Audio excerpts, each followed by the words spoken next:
Mise à jour COLA 2026 en France.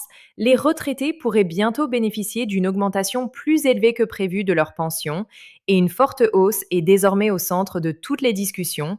Mais qu'est-ce qui est réellement confirmé et s'agit-il d'une bonne nouvelle ou d'une simple spéculation? Restez absolument jusqu'à la fin de cette vidéo car nous allons analyser les dernières informations en détail, expliquer ce que cela pourrait changer pour vos paiements Agir Carco et vous montrer ce que les retraités doivent surveiller dès maintenant pour ne rien manquer. Et si vous souhaitez rester informé en continu sur les paiements Agir Carco, les revalorisations de pension, les dates de versement, les réformes et les crises des retraites en France, abonnez-vous tout de suite à notre chaîne. Ici, nous partageons des informations claires et utiles, spécialement pour les retraités, afin de vous aider à protéger vos droits et rester toujours à jour. Si vous touchez une pension de retraite en France, il y a de fortes chances que vous ayez déjà entendu parler d'une augmentation pour 2026. Et il y a aussi de fortes chances que vous ne sachiez pas exactement de combien, ni quand, ni si tout le monde est concerné de la même manière. C'est normal, parce que derrière ce mot simple, revalorisation, se cache en réalité un système assez complexe, avec plusieurs caisses, plusieurs dates de versement et plusieurs taux différents selon votre situation. Alors prenons le temps, calmement, de démêler tout ça, parce que ce qui se joue ici, ce n'est pas un détail administratif, c'est de l'argent qui tombe ou qui ne tombe pas chaque mois sur votre compte. Et pour des millions de retraités, chaque euro compte vraiment. Commençons par le chiffre central, celui que tout le monde cherche en premier. Au 1er janvier 2026, les pensions de retraite de base ont été revalorisées de 0,9%. C'est une décision officielle formalisée par une instruction interministérielle datée du 15 décembre 2025 qui fixe un coefficient de revalorisation de 1,009. En clair, pour connaître votre nouveau montant, il suffit de prendre votre pension de base actuelle et de la multiplier par ce coefficient. Et ce taux n'a rien d'arbitraire. Il correspond à l'évolution moyenne des prix à la consommation hors tabac, telle que mesurée par l'INSEE. Autrement dit, c'est censé compenser, au moins en partie, la hausse du coût de la vie que vous avez subie au cours de l'année précédente. Maintenant, qui est concerné par cette hausse de 0,9%? La réponse est large parce qu'elle touche l'écrasante majorité des régimes de base en France. On parle ici des salariés du privé, des artisans et des commerçants qui dépendent de l'assurance retraite, c'est-à-dire la CNAV et les CARSAT selon votre région. On parle aussi des salariés et non salariés agricoles, donc les chefs d'exploitation, les collaborateurs et les aides familiaux, qui dépendent de la mutualité sociale agricole. Les régimes dits spéciaux sont également concernés et ça inclut les agents de la SNCF, ceux de la RATP, les industries électriques et gazières, les marins, les clercs et employés de notaires ou encore le personnel de la Banque de France.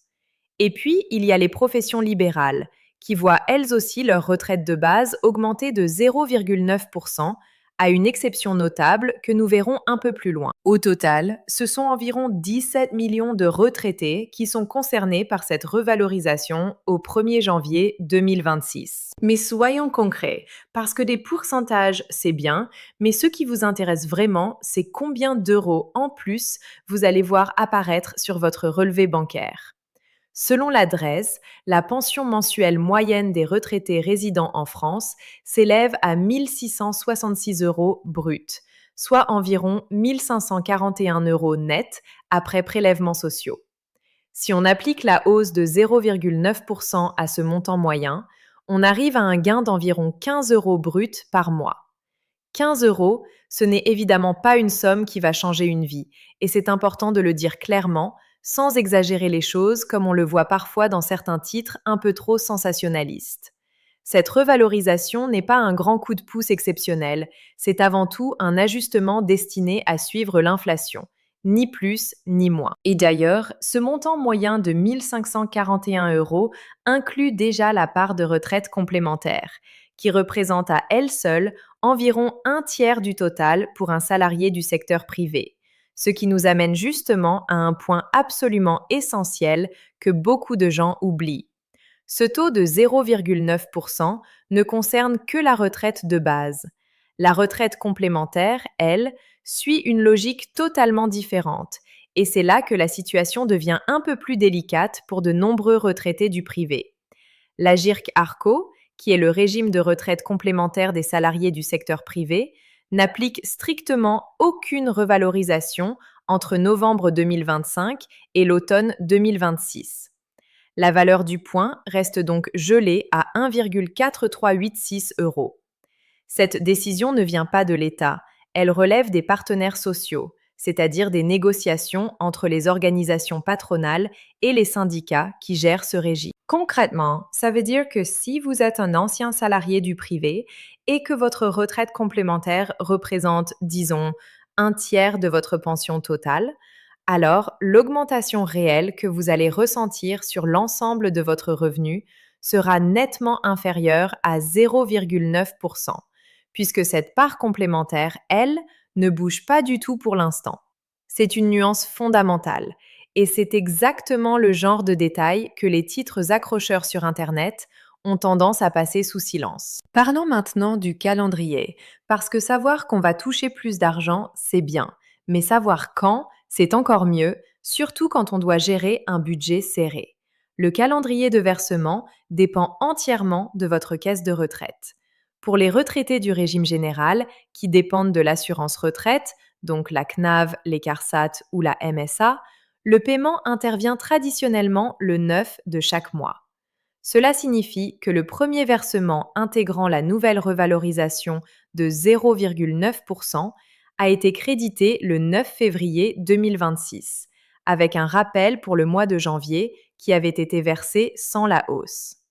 Petite particularité pour les affiliés à la Caisse régionale d'Alsace-Moselle, leur versement intervient un peu plus tôt, le 2 février. Pour les fonctionnaires de l'État qui dépendent du service des retraites de l'État, la pension est versée entre le 26 et le 30 du mois, donc l'augmentation est apparue dès la fin du mois de janvier 2026. Les agents territoriaux et hospitaliers, qui relèvent de la CNRACL, suivent un calendrier très similaire, avec un versement entre le 24 et le 28 du mois. Et pour les professions libérales, le versement intervient dans les derniers jours du mois au titre du mois en cours, ce qui veut dire que pour elles aussi, la revalorisation est apparue dès le versement de fin janvier 2026. Notez aussi deux petites exceptions calendaires à connaître pour cette année. La pension du mois d'avril sera versée le 7 mai en raison du pont du 8 mai et celle du mois d'août sera versée le 7 septembre. Maintenant, intéressons-nous à quelques cas particuliers parce que tout le monde n'est pas logé exactement à la même enseigne et c'est plutôt rassurant de voir que certains régimes ont même fait un effort supérieur à l'inflation. Prenons d'abord le cas des avocats. La Caisse nationale des barreaux français, la CNBF, est la seule caisse à fixer elle-même son propre taux d'indexation, indépendamment de la décision interministérielle. Et cette année, l'Assemblée générale des délégués de la CNBF a voté une revalorisation de 1% pour la retraite de base des avocats, donc légèrement supérieure aux 0,9% appliqués partout ailleurs, et même une augmentation de 1,5% pour leur retraite complémentaire. Autre exemple intéressant, la RAFP, c'est-à-dire la retraite additionnelle de la fonction publique, qui concerne les fonctionnaires titulaires de l'État et les militaires, la valeur du point RAF atteint 0,05671 euros en 2026, ce qui correspond à une revalorisation de 1,4% par rapport à 2025, donc une hausse supérieure de 0,4 points par rapport à l'inflation générale. C'est un signal plutôt positif pour cette catégorie spécifique de retraités. Et puis, il y a aussi l'IRCANTEC, le régime complémentaire des agents non titulaires de la fonction publique, qui suit exactement la même revalorisation que les pensions de base, soit 0,9% également. Il faut également mentionner l'ASPA, l'allocation de solidarité aux personnes âgées, qu'on appelait autrefois le minimum vieillesse. Les montants et les plafonds de ressources de cette allocation ont eux aussi été revalorisés dans le cadre de cette même instruction interministérielle du 15 décembre 2025. C'est une mesure importante pour les retraités qui ont les revenus les plus modestes, puisque l'ASPA constitue souvent leur principale source de revenus. Maintenant, posons-nous la vraie question que beaucoup de gens se posent en silence. Est-ce que cette augmentation de 0,9% est exceptionnelle? Est-ce qu'elle représente un geste fort du gouvernement envers les retraités? Ou est-ce simplement la routine habituelle? Pour répondre honnêtement, il faut un peu de recul historique.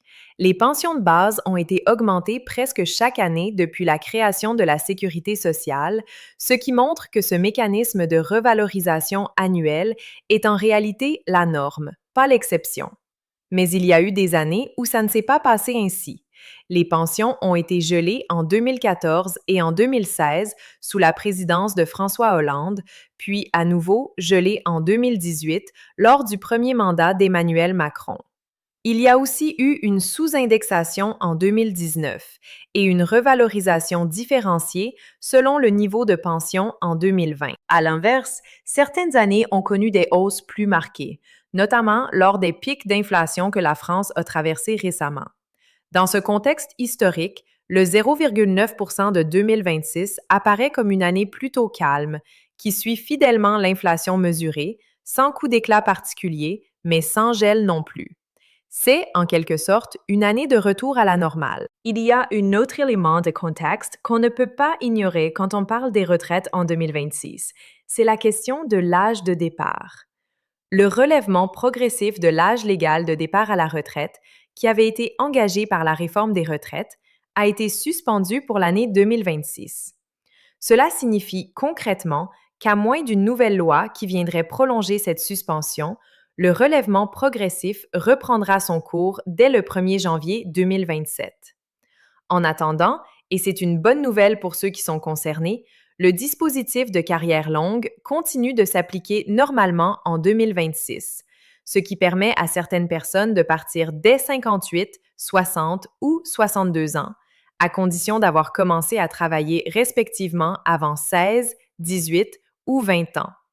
C'est un point qui mérite d'être connu, surtout pour celles et ceux qui approchent de l'âge de la retraite et qui hésitent encore sur le bon moment pour faire leur demande. Alors, concrètement, qu'est-ce que vous devez faire maintenant, vous qui regardez cette vidéo, en vous demandant si vous, personnellement, allez voir une différence sur votre compte bancaire? La première chose, c'est de vérifier votre relevé de pension. Si vous dépendez du régime général, votre relevé de février doit normalement déjà refléter cette hausse de 0,9%, avec un rappel pour le mois de janvier.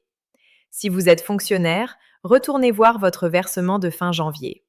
Le calcul est simple à vérifier soi-même, il suffit de prendre le montant que vous receviez avant et de le multiplier par 1,009.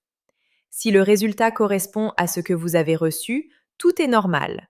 Si ce n'est pas le cas, il peut être utile de contacter directement votre caisse de retraite pour vérifier qu'il n'y a pas eu d'erreur ou de retard administratif, ce qui arrive parfois, notamment pour les nouveaux dossiers ou les situations particulières. La deuxième chose à garder en tête, surtout si vous êtes un ancien salarié du secteur privé, c'est de ne pas confondre votre retraite de base et votre retraite complémentaire. Rappelez-vous que l'Agirc-Arrco reste gelé jusqu'à l'automne 2026. Donc, seule la partie basse de votre pension va augmenter pour l'instant.